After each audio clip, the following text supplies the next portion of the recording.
Il nous cherchait deux choses, aidez-nous et ne nous oubliez pas. C'est ce qu'il a dit en substance.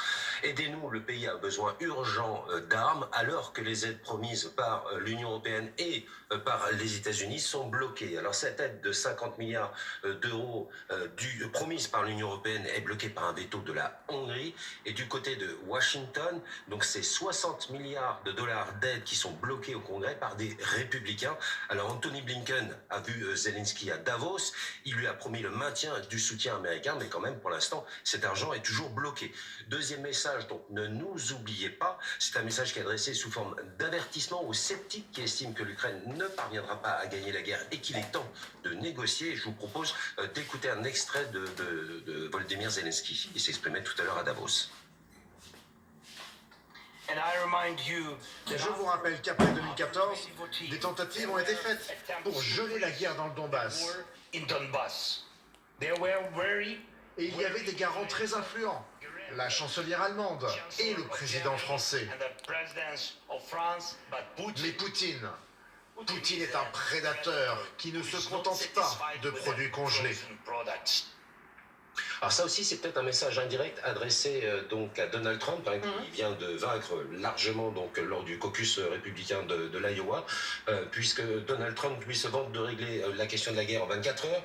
Il estime que Poutine est un ami et que cette guerre n'aurait jamais dû avoir lieu. Donc ça suscite un certain nombre de craintes et c'est vrai que si ce président était élu en novembre prochain, eh bien, je pense que l'Ukraine pourrait se faire du son.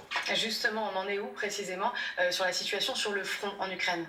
Alors, Zelensky a demandé que les alliés occidentaux aident Kiev à gagner en supériorité aérienne sur la Russie en livrant des avions de combat. Alors, ce sont ces fameux F-16 américains qui tardent de temps à venir. Hein, on nous les promet, vous les prenez aux Ukrainiens depuis 6-8 mois et c'est toujours pas d'actualité. Pourtant, c'est au lendemain d'un très joli coup, hein, puisque Kiev a annoncé la destruction de deux avions stratégiques, un gros porteur équipé de radars qui était dans quelque sorte les yeux de Moscou, donc sur tout le front, hein, sur le sud de l'Ukraine et sur la Crimée, donc un coup très important, ainsi que la destruction aussi d'un autre avion qui servait pour le commandement.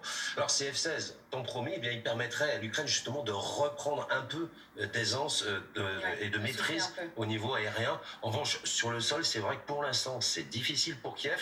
Les Russes sont à l'initiative, les pertes sont considérables, au moins 1000 morts et blessés par jour, hein, selon certaines estimations, mais pour Moscou, ce n'est pas très important, car des troupes fraîches arrivent constamment. On parle de 1000 recrues qui arrivent sur le front chaque jour, ce qui est là aussi considérable, et ce que l'Ukraine ne peut absolument pas se permettre, étant donné sa démographie, et étant donné aussi le fait qu'aujourd'hui, eh bien, il y a beaucoup d'hommes qui refusent ou qui se cachent par peur d'aller sur le front. C'est une question très sensible en Ukraine. Merci beaucoup Huguette pour ces précisions. Merci à nos trois experts du jour qu'on retrouve bien évidemment comme chaque jour sur France Info dans le rendez-vous.